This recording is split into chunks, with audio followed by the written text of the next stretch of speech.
And we're live for the Chill Show. We got some lo-fi music. We're chilling. I'm here with Doc. Doc, are you chilling? I really do be chilling for real, for real. Is that what the kids say? We're for real on God. No cap, buddy. He be chilling. Yes.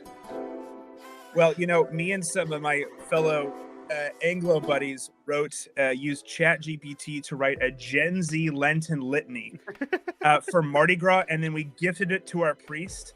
And we have not heard back from him yet, and we figure that he may not have gotten the joke, so that's fine. He's trying to figure out, like, do we still do excommunications? Is that still a yeah. I prefaced it with, "This is a joke. I hope you enjoy the joke." Yeah. Well, we were trying to figure out what's the Gen Z version of Amen, and so we settled on for real, for real. So. It really is. It really is the Gen Z version of Amen. Yeah. I was like, okay, it's for real. Yeah. I love Gen Z slang personally. I think it's the best kind of slang I've seen in my lifetime, because it somehow all other slang I've always thought was kind of pointless. Like, just say the word, you don't need slang.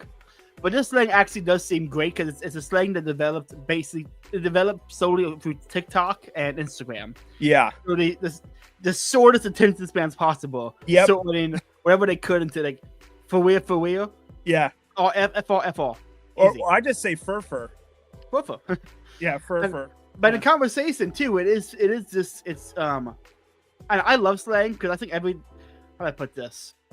When we read history or we read about the Romans or we read about the Greeks or the medieval ages, you know, the Deus Vult, the different cultural expressions like you use for on the end of a sentence, you know, like what was Cato so saying about Carthage has to be destroyed? He said at the end of every speech. Carthago delenda est. Yeah.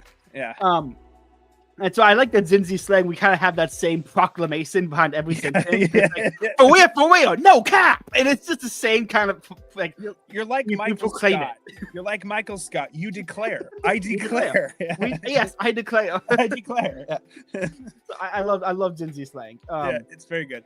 But we were vibing pretty hard before the show even got started. This is why we had to put immediately going live. But as I was saying, so I've been reading up on Luther stuff, and I gotta say, Martin Luther, when he was arguing with Zwingli about the real presence of the Eucharist, his is means is, carving that to the table. Is means is. He was cooking. Okay, he was cooking hard. Is means is. Means is. I love it. Is means is. You know, I know I'm doing the whole Anglican thing now. I'm very happy in my Anglican vibing situation now. But I mean, I come from out of a Lutheran background, and the is means is their strongest, one of their strongest rhetorical moves, which is like, look at the words of Christ. Is means is, you are wrong. Bye. Like, I love it. I love it. Lutheran thing. It's so good. Yeah. When Luther's right, he is cooking every time but when he's wrong, I'm just like, stop talking. But when he's right, it's like, one of the only thing I've read from Luther fully was his the Jews and their lies. Yeah, that one. But I read that, I'm like, okay, you can't deny it. This dude's an incredible writer, and this book is funny as hell. Very doing the rhetorical moves he pulls, I'm like, this Steph's kiss. I applaud it. It's so good. Yeah, what is his thing from the Heidelberg Confession? I'm gonna probably butcher the exact quote, but it's something like, to trust in your own works as a means of salvation is a mortal sin, which is just such a wonderful inversion of the late medieval scholastic method. I mean, regardless of how you feel about that statement, that is rhetorically very smart. Like I respect anyone who's good at a good rhetorician. You know, I love rhetoric. I love it when you can practice it well. So just objectively, it's like, yeah, Luther was good at it. He was great at it. There's no way around it. Well, do you know his whole thing that he used to taunt the devil? Was his thoughts? No, there's another one. So the devil's like, because the devil comes and is tempting him, and the devil's trying to make him despair. The devil's trying to make him, you know, like, the devil's basically telling Luther, oh, you'll never attain heaven because you're such a sinner. And then he says, Sancte Satane ora pro nobis, meaning, like, if you're so holy, Satan, why don't you pray to God for my salvation? And Satan just like cuts right off. It's like, because it's awesome. Like, it's pretty awesome. So that is pretty great. Yeah. So we don't really have anything major to discuss or any plans, but I have been, anyone listening, go subscribe to the Time on Us Patreon so you can listen to Bird and Paz's series on Bill Cooper and Bird's Up to Date on Robots. That was very good. But I've been listening to that. I've been listening to the Secret Scholar Said Society, which you're a member of and a guest on several times. Yep. getting into the whole. I was a big history Democrat growing up.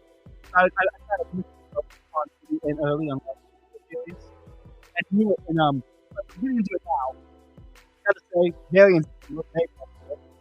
Numerology still drives me insane. I can stand it, but besides that, it's been pretty enjoyable. But you're more in the schizo school, so what would be like your, what advice or warnings do you give someone who's just going down that trail? So I would say always multi-class.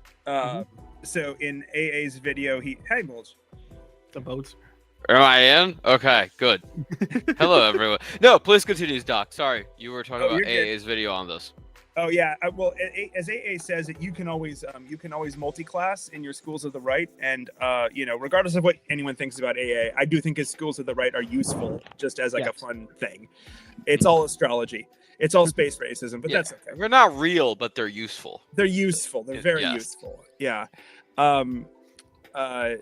So like I would say with schizo, always multi-class, because like, so I am quite clearly, anyone who knows me knows a schizo trad.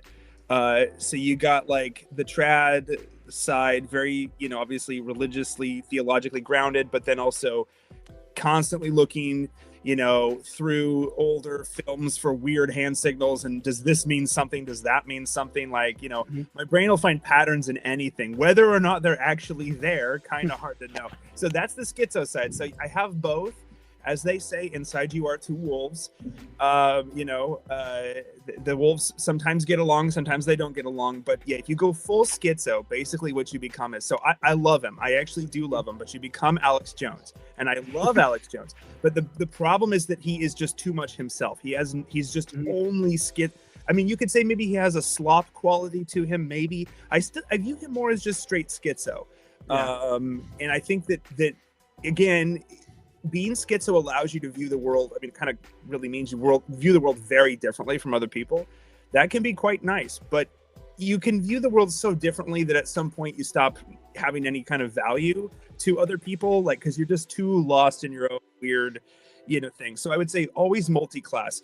I think if you're going to go schizo route, schizo trad's a good way to do it, because trad is so based and grounded, and schizo is so airy. And what was the school of thought that was like just for focusing on the certain type of people's influence in America, in the world, the synagogue tribe, school. right? Tribe, yeah, tribe. Schizo tribe probably has a lot of similarities.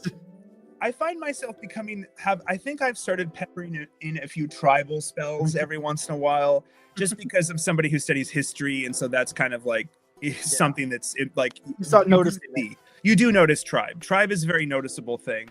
I'll piss people off. I'm sure everyone knows this joke, but I'm going to say it again because it's such a good one. The Jews were kicked out of 109 countries, but it was never their fault. But if your buddy was kicked out of 109 bars, it's not the bar's fault. So, I'm certain I'll piss people off, but I'll say that tribe is 100% a thing, but race is 100% fake. That's my stance. Is like, and that's a very schizo way of viewing it. It's like, yeah, tribe, real. Race, what is that? I'm still trying to figure that one out. Like, I can see a tribe. I can notice tribes, right? I can notice things with tribes, but I'm still trying to figure out how that racial school thing is really supposed to work. But that's perhaps a fight for another day. That does bring up a good point. Maybe we should do, I don't know if a separate stream or separate recording on this, but if we're gonna dive into a lot of tribes tend to have phenotypical coincidences. Oh, I'm not. And yet, like, to bring up counterexamples, there are certainly tribes. I think, what is it in English? Bush. I'm not gonna remember. A country in the Balkans. Like, you cannot tell who is a Muslim and who is a Christian by phenotype. Bosnia. Yeah, Bosnia-Herzegovina. Yeah, thank you. Yeah. Bosnia-Herzegovina. You can most certainly not tell who is. I have some Bosnian friends, so I know this. Caleb, this might be too much of an ask, but can you lower the background music? I can barely hear you two, and I can't do it myself, unfortunately. Thank you. But yeah, it is. You can, like, the guy might look like the most Turkish motherfucker who ever lived, and Doc Brown has seen my face several times. I look like I was born in Jordan, maybe raised in Israel or You something look like like a that. sort of you look like a sort of version of Suleiman the Magnificent civilization. Yeah, you've seen me in person. You've seen me in person. Caleb has recently, I think as of 2 weeks ago, seen me in person, so he has a more accurate opinion than Doc has at this point. But yeah, I very I much couldn't do it. Yeah, I mean, I've only seen a 2-dimensional representation of you, yeah. usually upside down. Only once. Only once. It's only because once. of the equator. It's because of the equator. I understand how physics works. Thank you very much. But even from a 2-dimensional representation, yeah, it was hard to do a total phys check on you, but I could get a sense, right? I could. It is. I am very much a mixture. I am pretty much every race that lives in the Mediterranean, as far as I can tell. It's like Portuguese, Southern French, Spanish, Italian, and Lebanese are, as far as I can tell, my ancestry, and from basically those places. And I am very much a Catholic, and pretty much everyone in my family has been at least a Christian in some form or another for the last 1,000 or so years. Lebanon is a pretty Christian place. I mean, it's Yeah, a minority, exactly. but it's a sizable minority. Yeah. Yeah, it is nowadays a sizable minority, but it didn't used to be 1,000 and 300 years ago. Yeah. Different things happened. In the 700s AD. That's my summarization of history. A Catholic just admitted that something happened. Everyone got Well, to hear it. we have to at least admit the mass heresy event of the Reformation, but I think we're getting out of track. We have to at least. I'm not going to get into what the fuck reformed means, because apparently not every child of the Reformation is reformed. Whatever. I am like a naive Catholic. Dude, when I was a kid, I genuinely thought Protestants were just people who were Catholic but didn't like venerate saints. I just thought they were in the church. I think I've said this before. That's how naive I was as a child. I was like, okay, you're still in, I just thought there was like one church. That's how naive I was. And so I will say, it's kind of a similar saying. When I was going to Protestant, I thought Catholics only existed in New York, and that was it. Wow. That was it. We were like Jews or something? Like no, I'd only seen Catholics in Law and Order. So I thought that was like a weird that's a weird New York European saying, I guess. Whatever. Gun. Yeah. I'm gonna be honest, that's even funny. It's very funny. Yeah. I will be honest, I've never seen a Hasidic Jew until this year, like a Jew wearing like the top hat, like the shirt with the fringes, until like I was in Spain and I was on a flight to New York to meet my sister, and I was like, and I babysat our kids for basically 2 weeks. And he let you through the gates. Awesome. But literally, I was like, we were like boarding the plane. I took a photo. I never uploaded it, but the joke I was gonna send to the group chat was like, I thought Jews were just a thing we made up to make it to like have jokes. I didn't think they were actually real. I don't know. I don't know how to feel about this now. They're like real people to me now. Like, I saw older gentlemen wearing the whole thing. I saw a young man doing barely enough he was like wearing like gym clothes basically at the airport. He was like doing barely enough to qualify as kosher or whatever. It was like, wow, I respect, like, wow, these are real human beings. They're not just a joke Alex Jones made up or Yeah. But anyway, sorry for interrupting. We were like on the schools of thought. No, you're good. The conversation. Today, in the true spirit of Lent and Christian cooperation, today, at least temporarily on Twitter, I declared war on the Reformed for their own good. And it came down to a disagreement over icons and veneration of icons. And anyhow, it was a whole thing that no one cares about here because y'all are Catholic. So are there? No, I do care. Are the Reformed just like retarded? Like, I need to know. So this is a very biased take from me. So we can go deeper. Like, we'll do a whole read like an X book and then opine in a different stream. But just give me your basic take. Yeah. So Anglicanism is a lot of things to a lot of different peoples. It's a strength and a weakness. It's more of a tradition than a strict doctrinal system. That is a strength and a weakness. It has always been this way. Read English history. You'll know what I'm talking about. Queen Elizabeth, for example. So there's a handful of Anglicans whom I love, who are basically setting out to make Anglicanism Calvinist. And there are then other Anglicans, such as myself, who are very much against this. And so this is like really inside baseball stuff. It gets down into which version of the Book of Common Prayer you like. It's incredibly petty, but it matters to at least two of us. So you know. Now, by making Anglicanism Calvinist, Yeah. what do you mean? Because I know They would call legit. they call themselves. I will just give you some. I legit only knew 3 Calvins, actually 4 Calvinists. It's Calvin, Zwingli, James White, and Alvin Plantinga. That's And hilarious. those are the only 4 Calvinists I know. And I actually quite like at least one of them. I genuinely think Calvin Biblical Anarchy was a on very Twitter. smart man. I obviously have disagreements with him, but I do actually think his Well, work. you do actually is know my one more. disagreements. You know, Biblical Anarchy on Twitter. We've had him on the podcast with you before. Oh, is he a Calvinist? Yeah, Calvinist. Oh, he's So a very there's fine something- man. I quite so- admire him. yeah. My Great beef guy. even isn't so much with Calvinists per se; it's with people who want to make Anglicanism essentially Presbyterianism, and they'll concoct bizarre Brother. historical arguments for this. And yeah, so in any Brother, case, I'm it's- gonna need to. You failed to realize I am not American, and I am like a upper middle class Brazilian who has never really had to interact with anyone except like evangelicals. What the fuck does it mean? Like, oh, they want to make Anglicanism Okay, like, so here's a Presbyterian. What concrete the example. fuck does that here's mean? a What is concrete example. This person on Twitter, who I have no real malice towards, again, it was mostly kayfabe, but for fun, I declared war for one day. I don't normally do that on my Twitter page, but I did it for one day because it pissed me off so much. This person was getting angry because some Anglicans bow before the processional cross, like during the beginning of service and during the gospel reading. And my response was something like, well, I'm going to bow even deeper now and even more to make up for your lack of bowing. And like, it got to this point where the person was then like, well, I don't think we should have any icons or religious artwork up in church. That's very Calvinist. And I said, well, okay. basically I'm going out there and buying icons for my church. So I'm just making up for your lack. Don't worry about it. I got you. And this person just kept, it was a Hell yeah. fish on moment, and they took the bait and it was fun. So yeah. so? in any Okay, case. reformed means Capital R reformed, hard R anti. I would call say it- anti-Catholic, but let's say anti a lot of church fathers who defended icons. Yes. So I call them hard R reformed. They're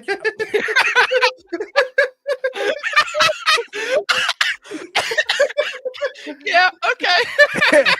All reformed. Okay, Yeah. we're tracking it. We're following. I've seen a few guys who call themselves like Reformed Catholics on Twitter, and they're clearly Protestant. yeah. But, like, they love Saint Augustine. They love Saint yeah. John Chrysostom. Yeah. They love a lot of the patriarchs, and I'm like, okay, I can talk to you. Like, you There's actually seem fairly smart and well learned. and it's not even, again, this is a subset of a subset, because again, tribe is real, and it's Mhm. like a subset of a subset of people who want to go in and kind of purge Anglicanism of anything they see as being popish in the slightest. And I'm like, Okay. the history of Anglicanism, for better or for worse, whatever your opinion about it is that we've always been a via media, a middle path. Yeah. We're Protestant, but we're not. I think that is like, true. We're not. We retain more of the Catholicity. We retain bishops. We retain all these kinds of doctrinal Yeah, things that I are would way agree with more that. Catholic, right? So this has always been a thing. But there's people who don't like that. And my response is actually very Anglican, which is like, that's fine. You can go be that way, but don't tell me I can't do that stuff, right? That's my stance. So in any Would you say, this is just for my own personal understanding, Reformed with a hard R is Yeah. just more defined by anti-Catholicity, not even anti-Catholic necessarily, anti-Catholicity, because I'm pretty sure if, like, let's say all Catholics became Anglican, they would be as much against you as they are against us. Would you say it's more defined by that than it is by any positive statement? Yes, it's very around? polemical. It's hyper polemical. Okay. Yeah, yeah. And Okay. it's and That's like all I can- needed to know. I can vibe with Presbyterians actually better than with these people because Presbyterians aren't trying to like change the path of an entire movement. They already have their Okay. own thing going on, right? Like, and they're kind of happy in their Presbyterian Reformed world, which I'm fine with. That's fine. But I just dislike when people tell me what like as essentially hard R Reformed, or they have a magisterium but no pope, something like that. They want this like Okay, that great- makes sense. yeah, like that's maybe a way to translate it to the Would- Catholics here. Like an inner contradiction if you're a Protestant. Like, what the fuck, dude? Yeah, it's weird. It's weird. very like okay. So why are you not just like Catholic and hate the Pope like Sedevacantist? Why are you not a Sedevacantist? Essentially. Yeah, Yeah, in a it's way, actually a it's good like, question. just do Yeah. that, dude. That's what you want to be. Yeah. Yeah, no, and I mean they're totally wrapped up. They really like the 1662 Book of Common Prayer because it was the most kind of Calvinist, one of the most Calvinist versions. And there's others of us who really like the earlier versions that were more like popular during the reign of like Queen Elizabeth I, for example, which is Okay. far more middle of the road, meaning for your purposes, way more Catholic adjacent, I guess, in a lot of things. So yeah. In any case, it's all Good to inside know. baseball, but yeah. No, it is interesting, especially from an outside perspective, because we do either I say we have an interest in converting you guys, but we also, I think, as people, also have an interest in the truth. So like, if I was convinced that Anglicanism or some form of Protestantism was real, was like the shortest path to our Lord, I would be like, I'll be that. So it's not just inside baseball. It's important for us to know in at least one way. Okay, yeah. Well, yeah. I'm hopefully you found it edifying. I did. Sorry for interrupting No, the it was fine. No, it was the good. It main was topic good of the night. No, actually, it was interesting to hear all that. Yeah. The more I look into how I put this, I really have a hard time with the word Protestant because what does it mean? It's a nothing. It's nothing unless you want, because I used to treat something like the issue is Protestantism, and it really I was just issuing. It's mostly the issues with like non-denominational Protestants or megachurch Protestants. Yeah. Or Calvinists, but it's like I would just use the word Protestant, and people say that's not my Protestant. I'm like, okay, dog, you're all protesting the church at least. Can we just? Is that it? Really? That's the only. I would say. Where are you protesting from? I think certain traditions within the Protestant, huge, gigantic soup of Protestantism, actually are making. You'll disagree with me on this, but just hear me out. They're making critiques of the Roman Catholic Church actually from the Western tradition. They're attempting to do what we would see as a course correction, and then there are some that just want to bring it all down and rebuild completely. No, I actually think there is a real component of that, at least from the. There is one guy, I forget his name. It's something like his username on Twitter, something Dehida, and he is a Reformed Catholic, which is a Protestant tradition, very recent actually. It's only like 150 years old, which to me is very recent, at least as a for my Catholic perspective. But he's like, actually, we should defend St. Thomas Aquinas because his number one, like the thing he most cites in all of his work, in both the Summa Contra Gentiles and the Summa Theologica, is the Bible, and the second person he cites most in his work is St. Augustine. Yeah, like he's kind of our guy, and we can actually critique the Catholic Church if we really want to from this perspective without giving up any of the important saints, any of the important people, and any of the important I think he's not exactly wrong in a lot of his points. Like, I think whenever he critiques the church, I can have a defense for it or whatever, but I don't think it's a wrong thing to do. I think you can do that even as a Catholic. I think it's a right thing to do. Well, yeah, and I think being self-critical in a good, healthy way, I think it's just a good thing in general. And I mean, if I have any, you're very kind again, you all here, particularly Caleb, letting me, the rando Protestant, in. I hope to bear the torch correctly and in the right spirit. But I'm under no I don't think I'm going to be able to convince you guys or anything. I'm not even necessarily trying to, but I hope I just can provide. You offer some nuance and a lot of information that we don't know, which is very helpful. Yeah, that's my thing. So yeah. The only thing I'll offer is that I think a Protestantism, which doesn't really exist. It's like an array of like 12 to 50 different movements. I don't even know how many really exist, but it will have achieved a major cultural victory when it is no longer known as Protestantism. When it's like, no, we're not protesting the Catholic Church. Actually, we're just Christians. When it is not, I think what Protestantism does harm to it more than help. I think so. Oh, we're protesting these idiots over there. Yeah. But when those idiots over there are just like, oh, they're just idiots over there, we're not protesting them. We're doing the real thing. It will become, I don't know. I think that would be better for it if, like, Well, okay, I am that's assuming kind of- the point of view of a Protestant person. Of I think course, we I think that will never happen because I think the Catholic, Yeah. I think the Bishop of Rome is right and true and the leader of a Again, church and I all of that. But I was praying for Saint. I was praying for. I was Soon to be, for- yes, you will be. yeah, you revealed yourself as a Jesuit right Now there. it's because no.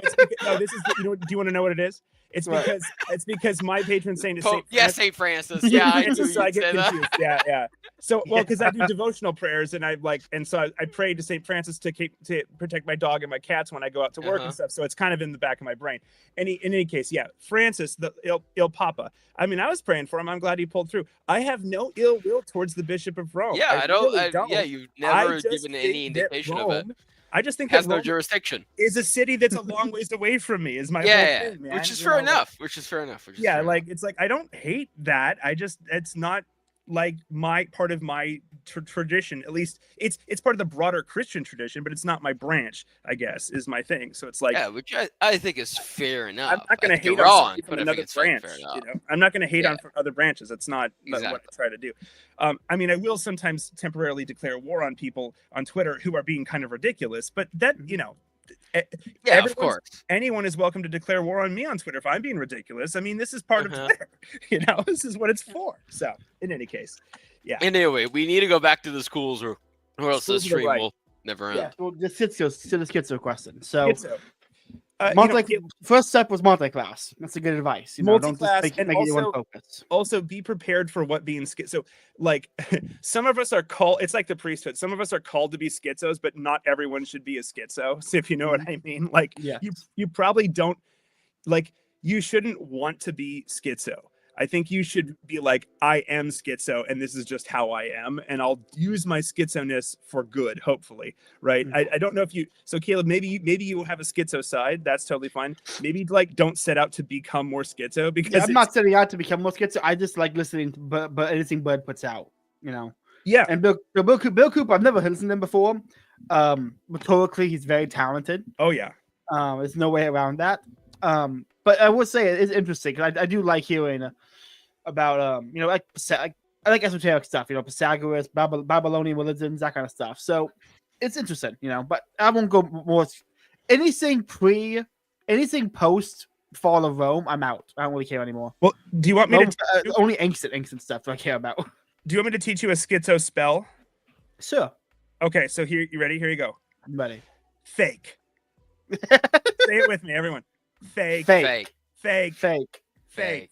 There you Fake go. as hell. Now that's fake as hell, even better. See, that's one of the strongest schizo spells. is when someone says, "Well, all Protestants are like that," and I go, "Fake, not real." Yeah, I will say that's a very effective spell because you do whenever I bring up race. Yeah, right. It's very effective. Yeah. So what you do is you tap 2 blue mana, and you bring out fake, and now all of your opponent's enchantments are fake.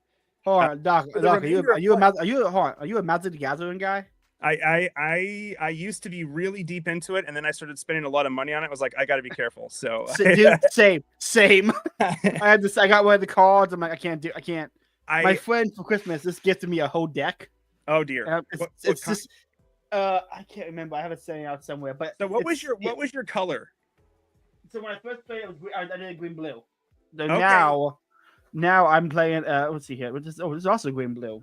He built me a commander deck. Oh, see, I'm so old. I never played Commander. So Dude, to anyone listening, go to a commander draft. You walk in, you pay the money, you get a box, and then everyone else gets a box. You open it up, you get a bunch of brand new cards, and you make it. All the cards are in the deck right then and there, and you just start playing the game. Everyone's figuring out what their cards do and how to play that deck as they go. that sounds fun. It's really fun. Everyone's you're saying, "What you get?" Oh, that's pretty cool. You could mix that with this over here, and you're all helping to build your cards out, and you play all of them at the same time. And then if you win, this is what I went to. If you won, you got a second deck, a second commander pack. Very cool. It's very fun. Yeah, just bring some Axe body spray, right, and spray it in the air. Oh, like, the place smelled like God. Bring shit. a full censer. Light up a couple coals. Throw some Dude. frankincense on there. You gotta. I purify thought I the was air. a fat nerd till I walked in. I realized I'm I'm fucking beautiful by It's a comparison. spectrum. I have to ask. I haven't really been to game stores. I've only played with like friends and sons of friends when I was like babysitting because they taught them like the Pokemon card game and stuff like that. Like, how hard is it to apply deodorant in America? Do you like have to pay a tax or Well, the something? funny Is it thing is like illegal? Do We you have to? invented deodorant. Yeah, I We believe it. I believe it. I'm just the asking. problem has is that your it's all government, locked like, up right taxed now. you? Well, it's all Oh, locked okay. up. Yeah, No, it's really it's very just, true. I don't know if it's just a problem everywhere else, but it's really bad in Florida. But Okay, it it's is a little very bit of a wild. problem Yeah, here it's also every very now and wild. then. I've had It's some issues with hot this as in hell. my class, You and know, I've it's just- literally it's- like brought people aside in university. I'm like, dog, we need it. We need to like talk for like a minute or two. I've had that conversation with several of my friends. Like, wherever deodorant you buy, you have How to buy hard stronger is it? deodorant. It's like my friends would put deodorant on, and we all sweat through within like an hour. So I was like, I buy the the strong shit, that 24-hour lasting strong protection. I'm like, guys, you got to get this. I was selling deodorant to everybody in middle school. I was like, you got to buy this, buddy. You got to buy this. You had Here's a little free trench sample. coat full of different types of deodorant. Hey, you want to buy You know, some I deodorant? remember I had a like, trench in coat. I middle open up. Go, school- what do you want? Which ones you got? No, but I remember in middle school when someone, when boys first get BO. Oh, it's I bad. remember, like the guy behind me in like math class had like the worst odor ever, and for like weeks, I could not figure out where it came from because I was already wearing deodorant. I was like completely distracted. I have no idea what happened. I think we were doing geometry or something. I have no fucking clue. And eventually I figured it out. It was like, dude, you need to wear deodorant, and it was fixed. It was fixed by like next week. Yeah. This is how much you can change someone's life with just a simple suggestion, just a simple recommendation. Sniff check. Yeah. Yeah, just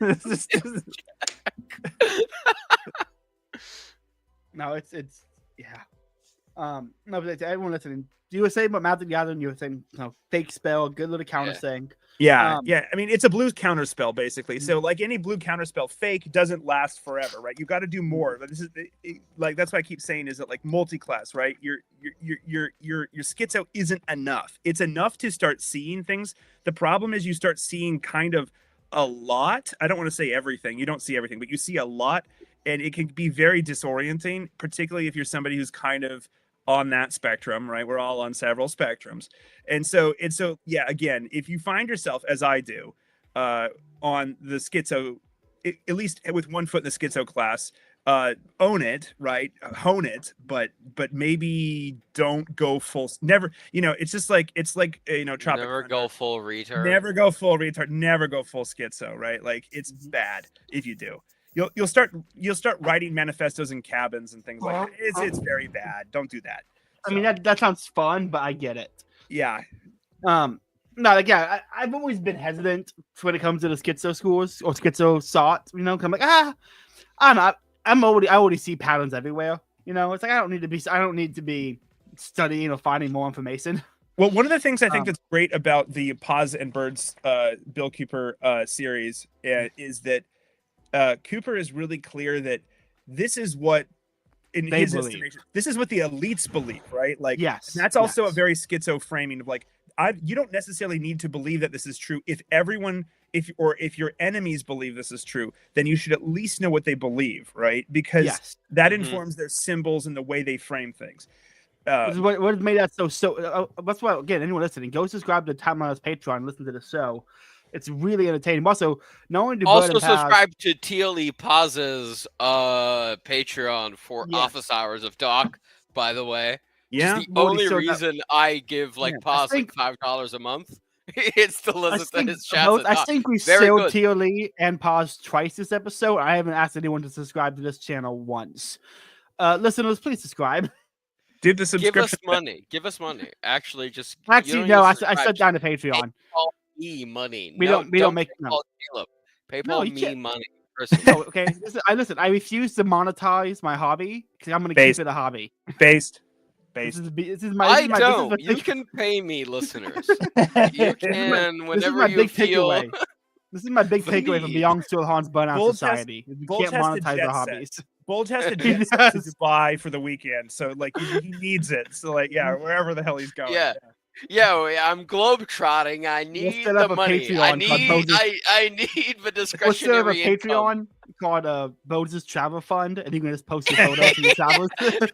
Yeah, All you get is that will photos. motivate me to do more Jacques Mahaitan's Degrees of Knowledge. And Yes. if we ever set that up, I will like finish like 20 whole books within a year. Like by my own, I'll just like tell Ein to fuck off, and I'll do it by myself. And Dude, it'll actually eventually- be more effective. You guys need to cover my time. I need to get you on to cover Burnout Society and maybe 2 other Byung Chul Han books. Because I want to talk about Agony of That'll Eros be to somebody. easy. Yeah, we need to do that. gotta talk I about did read Byung Chul Han. Burnout. I read Burnout. It was very good. But Burnout yeah, is, it's his weak. In my opinion, it's his weakest book, but it's still well, pretty it's good. it is. It's just the only one I've read so far. Yeah. So yeah. It's a good baseline because they kind of introduce it, try and open the door to everything else he's gonna go on to tell later. Yeah. Agony of Eros. I think his best book is is it non-things? Non-objects.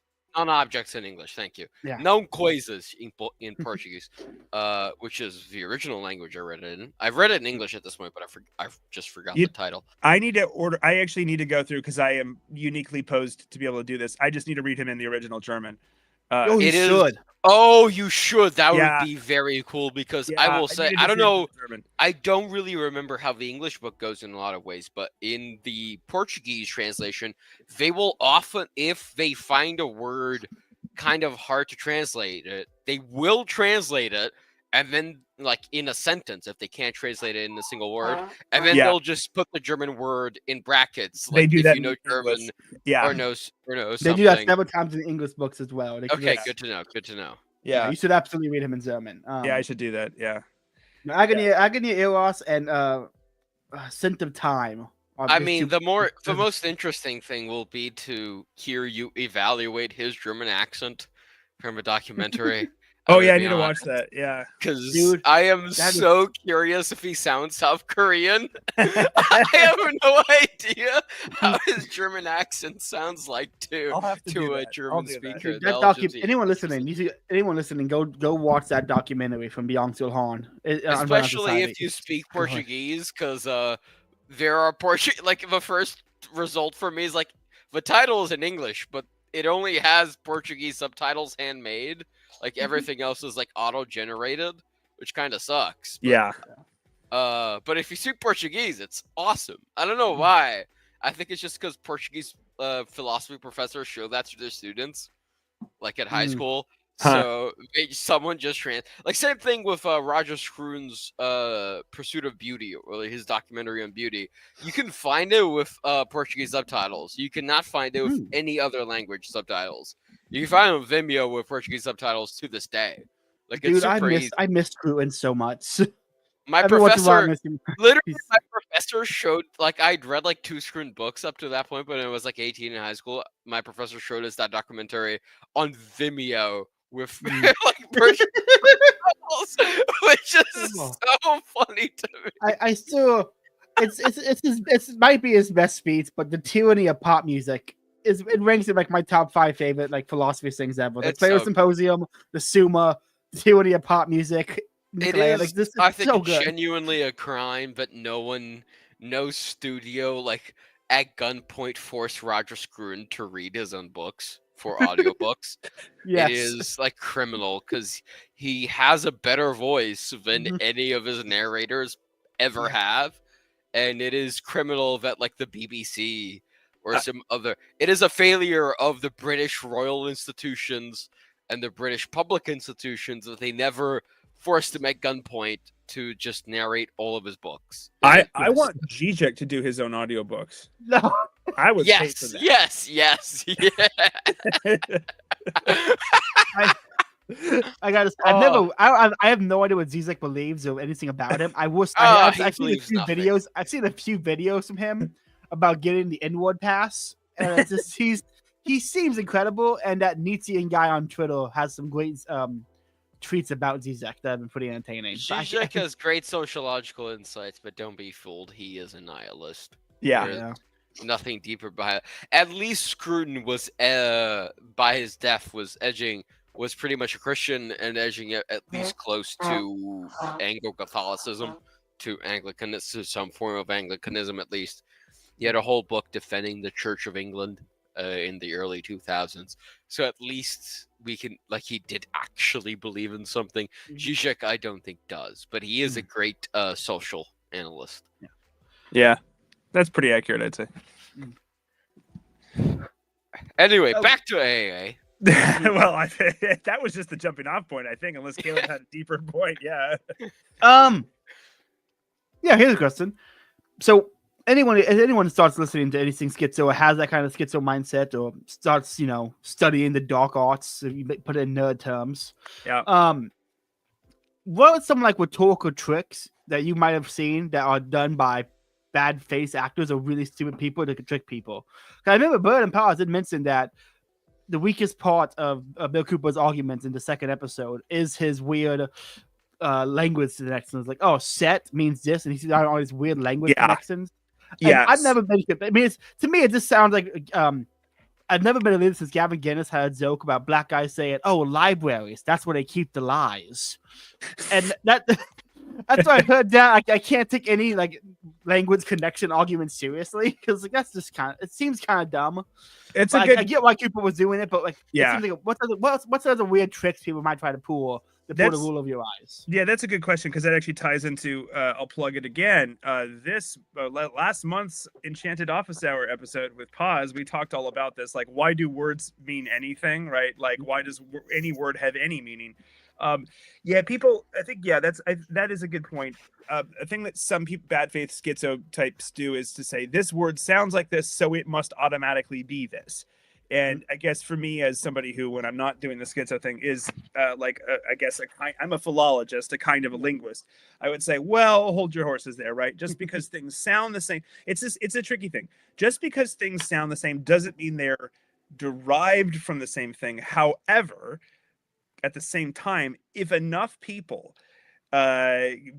hear a similarity in words, they can sort of insert their own connection there. And that also happens pretty frequently. So I guess you kind of have to always look into word origins, always do your little bit of research with online now with places like Wiktionary. It's really easy to see where words come from.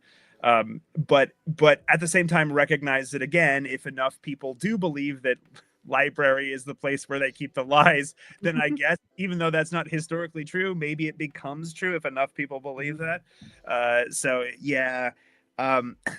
I think is actually, even though I'm a pretty schizo person in many ways, this is how I've multi-classed, because when I hear people make these automatic jumps, like, well, this sounds like that, so it must be that, I'm like, well, right, except that sounds like does not mean equals, right? Does not mean means like. You can have completely separate words, which look at synonyms. They're often pronounced very differently. Synonym is one of my favorite spices. Okay, you know what? I gotta.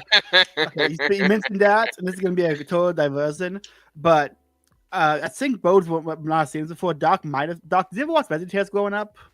No, see, I was raised. This is as Bolt knows. I was not raised. I'm a heathen.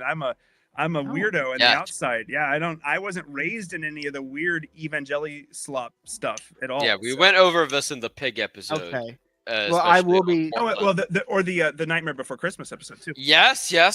Especially that one. Well, I'm gonna share my screen and I'm gonna have to show you all this real quick. Are we about to watch VeggieTales? You better watch the VeggieTales clip, because it's just. It's painful. No, this is actually incredible. Plant. This is incredible. Let me just get the share button to work here. You just click share screen, dog. Dude, they and added a bunch of new options. Can y'all hear it?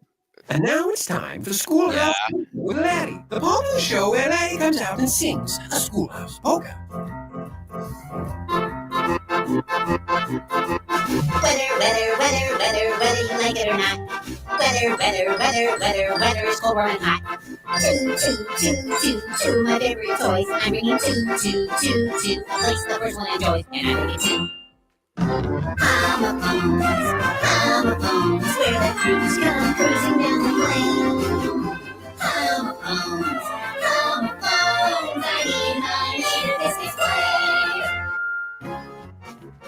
I know a pear with a pair of really soft shoes. He lives in the pear bushes that easily bruise. I planted rows of a horribly bad smelling rose. Now no one knows what the scent will be leaving my nose. But let me know. Oh, homophones.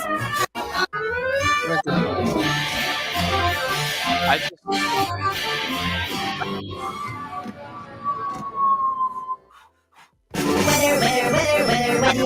that is very charming.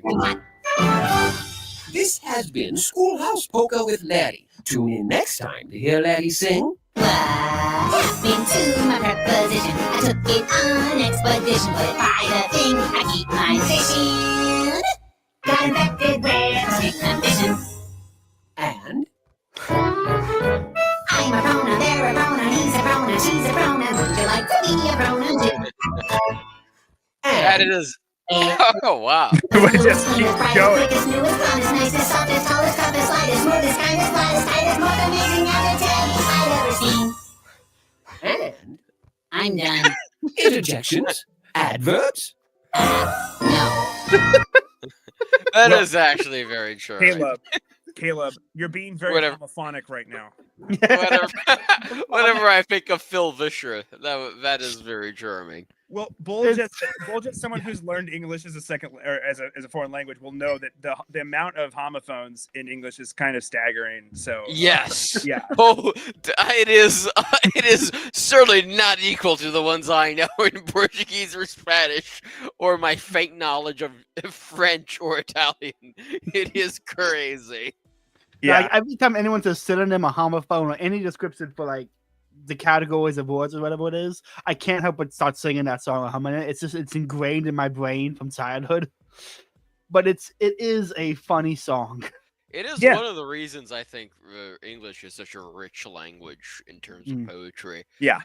It is at least one of the reasons I think that I certainly gravitate towards English prose and theater and poetry in terms of, like Shakespeare, Keats, Joyce, And particularly with Shelley. Shakespeare, if you read Shakespeare in the original pronunciation, he has even more even more homophones or near homophones. His puns are out of control. Yeah, which are puns. Yeah, I Which are remember you sent puns. me a video on this. I think after our first episode together, which was very, very good. I need to research that again because I've forgotten all about it. But there's a lot more puns in there than there would be in at least modern pronunciation. Yep. Which He was really very doing some good.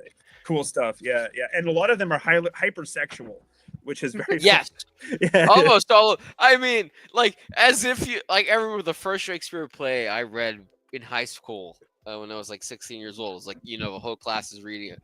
Romeo and Juliet opens up with two dudes doing a rape joke. Yep. Immediately, Yeah, and there's pretty no immediate. hiding it. So the professor's just yeah, we're doing rape jokes now, and I want you. And I'm if any. And we're all English second language. I understood it, but at least 10% of a class didn't. So he was okay, I'm gonna have to explain the rape jokes to all of you, which is so funny. I still remember he did a frosting emotion at one of the rape jokes to illustrate it, and that was one of the funniest things I've ever You just seen. gave the episode its title, Socratic Vibes, Rape Jokes Explained. The episode title was now, it's happening. So good. He had to explain the whole both the tempo of I bite my thumb at you, sir, which has a certain tempo to be funny, and also the context of it, and everyone trying to do it. We had different people reading it, at, just trying to do it. It was just it's very Romeo and Juliet, not Romeo and Shakespeare. Romeo and Juliet is a very, very fun play for the most part. Yes. Yeah. Despite I've being never- overrated. I've never read a Shakespeare play. I've only seen them. I want to see more of them this Probably year. the best way. Yeah. It is the Like I best say, way. You should Yeah, probably see it and then read it, because Yeah. after you've seen it, you can What was the, imagine how actors could do it differently. What's the But one I'm you should thinking see of it here? first. It was Merry Wives of Windsor. Is that the one I'm saying? Hold on. Merry Wives of Windsor is a Shakespeare play. Okay, That yeah. is So correct. that was the first one I saw was Merry Wives of Windsor, but it was set in the 1940s, so they all had like go-go sorts and everything.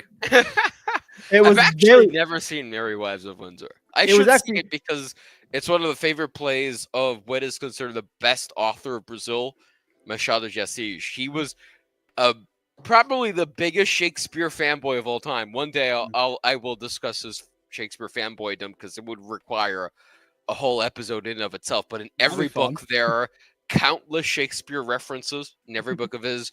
In fact, he was a newspaper writer. He was a civil servant. Writing wasn't his professional job. That's not how he earned the money for him and his wife. He was a civil servant, but he also wrote for the newspaper. Weekly. He had like an opinion column. Like in the Guardian or the Washington Post or something. And like in one of them, like he just gives up talking about the like world events because he heard by telegram that the Shakespeare Festival is over, and he had this entire eulogy about like by telegram I heard that the American delegate embraced the English ambassador or whatever during the Shakespeare Festival. What does the Monroe Doctrine or whatever compare to this embrace of English souls or their most universal representative? Like he just like unmitigated levels of fanboy. Literally the whole opinion piece. It's like 4 pages long. Ends with the Shakespeare Festival is over. The festival of the human soul is over. It's just like this. I don't give a shit. Like he literally compares current events, like what versus this whole like crisis in Egypt about the coffers of Egypt that they don't have enough money to pay for whatever. He says like, what are the coffers of Egypt worth to me compared to the lovely Cleopatra? What is the kingdom of Great Britain worth to me compared to the 3,000 ducats of Shylock? Like, I don't give a fuck about all of this. I just love Shakespeare. And it's so Awesome. good.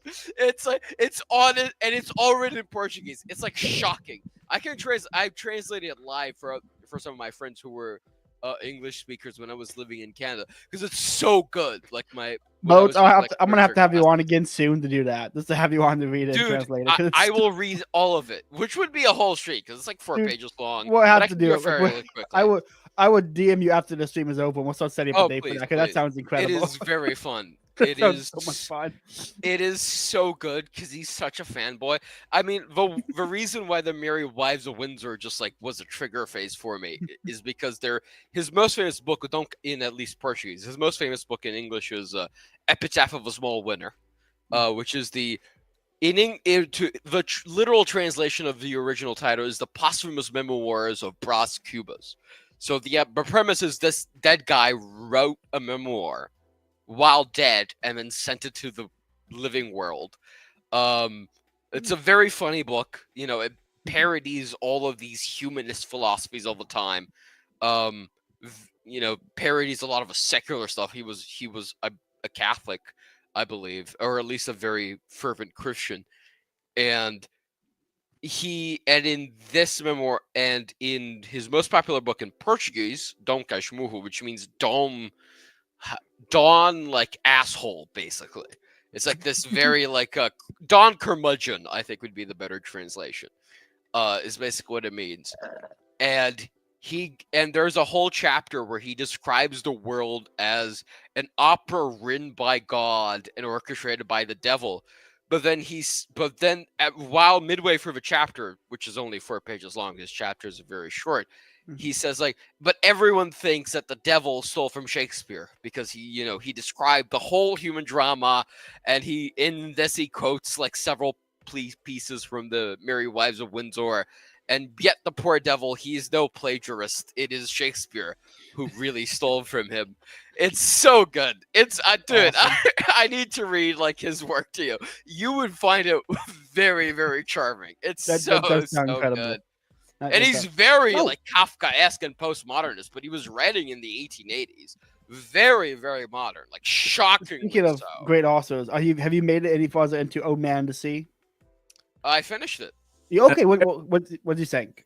I think it's amazing. I think I'm gonna have to reread it. It's very eventually, good. actually. Dude, It's so same. good. When I finished it and I got immediately like I'm listening to that again. That was so good. I didn't listen to it. I read it, but yeah. But I finished it in my plane. Like a few days after we met physically, I finished it in the plane ride. I just read all the rest of it. It's- Because I gotten 30 pages in. I read like all the other 80 in my plane ride, and then I finished like another book.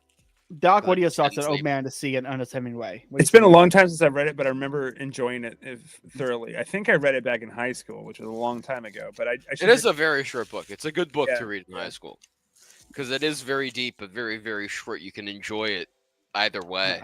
I went on a Hemingway kick last year. I read Fairwater Arms, Old Man to See. There was, what was the other one? Sun Also Rises, I think, and Sun Also Rises is Hemingway. there was one more. I can't remember what it was now, but I want to read his. What is it? The nonfiction about bullfighters, Death in the Afternoon, or whatever it is. It's something like that. Yeah, that sounds interesting. like I say, his Old Man to See is good, but A Fairwater Arms is my favorite fictional book. It's Hemingway's best book in my opinion. If anyone listening, go read A Fairwater Arms. And I read it only because of the Family Guy bit.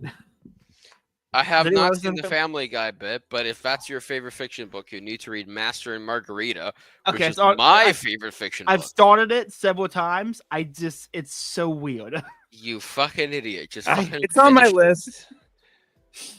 It's literally where I get my name from. I know. Bolikov's Up. Yeah, God I- damn it, guys! I've- You I've need to started read it. I've started it, and it's just whenever they get to Pontius Pilate, I'm like, I'm out. That's I like can't- I can't do this 20% anymore. I'm out. in, dude. That's like a fifth It's of the way so in. weird. It's so fucking weird, dude. If I Which can is make why it's another, so good. if I can make a recommendation for a short novel that I think Mhm, is worth reading, Please. I'm rereading it. Read it maybe 7 years ago. William Gibson's Neuromancer. Oh yes, very, very, very, No, man, very what- good book. Oh Where do I yeah. know that from? Oh, well, I Because didn't me sound and familiar. Jay have talked extensively about it in the chat. Yeah, it's man. He is. I think William Gibson's a prophet. I think he's Oh, a yeah. secular prophet, but I think there's something weirdly prophetic about his. I'm Mm. like, dude, this guy's tapped into something, man. I don't know that he wrote that book on a typewriter back in the early 80s, and he had Yes. never actually used a computer when he wrote that book. What he would do is he would go around, he would like fly to like here to Seattle, which was a hub of tech, even back in the 80s, and he would go to conferences. He would like pay to go to tech conferences and then like sit in on talks and like just listen to how tech people talk to each other, hang out at bars afterwards and just like listen in, and then took all of that stuff, futurized it, and put it into Neuromancer. And that's like it's crazy how, despite the cyberpunk future, tech didn't quite shake out like he had imagined, but there's a lot of things in that book I'm like, wait, yeah, actually, wait, that's a thing now. I mean, we don't have, street samurai per se, but we do have, this other kind of stuff. Like yesterday I got to the part of the book where it's like the horrendous and horrific description of the adult entertainment industry in the future. I'm like, wait, that is now. Wait, that is what we're dealing with now. I'm like, oh no. So I want to say, speaking of like cyberpunk and futuristic stuff. Last point, and we'll talk about this a bit, but then we gotta wrap it up because we're coming up on the hour. Yeah. I will say I love how the cyberpunk games, for example, the studio it's like, oh, it's the future. We can put all the woke trans shit we want. And so they have loads of like trans stars in the game, like trans porn, trans ads, all that kind of stuff. And they're like, see, it's woke and progressive, and everyone's like, yeah, of course the evil corporations support trans rights. Like the more woke they made it, the more of a dystopian it became, and they didn't recognize that, so they kept And doing the more and more accurate it was. Exactly. Yeah. It's like that's the beauty of cyberpunk, is the more woke they try to make it, the more accurate the dystopian becomes. And it's just, I love that little paradox of the cyberpunk stories. Are we only doing 1 hour? I think we covered like what, 2 schools of AA's thoughts. We were really only doing schizo, but Schizo. Okay. Yeah. Doc, any more advice you want to give on the schizo arguments you might want to avoid, or rhetorical tricks others might employ? Like, what's a good barometer for determining whether or not someone's to listen to? I'll leave you with one from one of my favorite authors, and he was a great Catholic, and you guys need to get around to canonizing him at some point. But Tolkien, Yes, as Tolkien would say, what does Gandalf say about Saruman? He studied too closely the works of the enemy. So one of the things about schizo is if you have a schizo tendency, which is not something you can really cultivate, you either have it or you don't. I contend. You need to be careful because you can make sort of intuitive leaps that'll get you maybe ahead quicker than somebody else. But in your leaps, make sure you're leaping to faith and not to something else. I guess do so carefully in your leaps because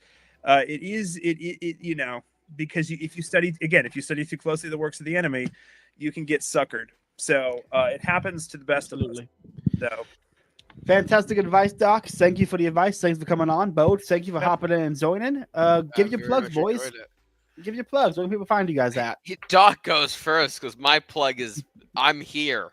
That is my plug. I have a couple plugs.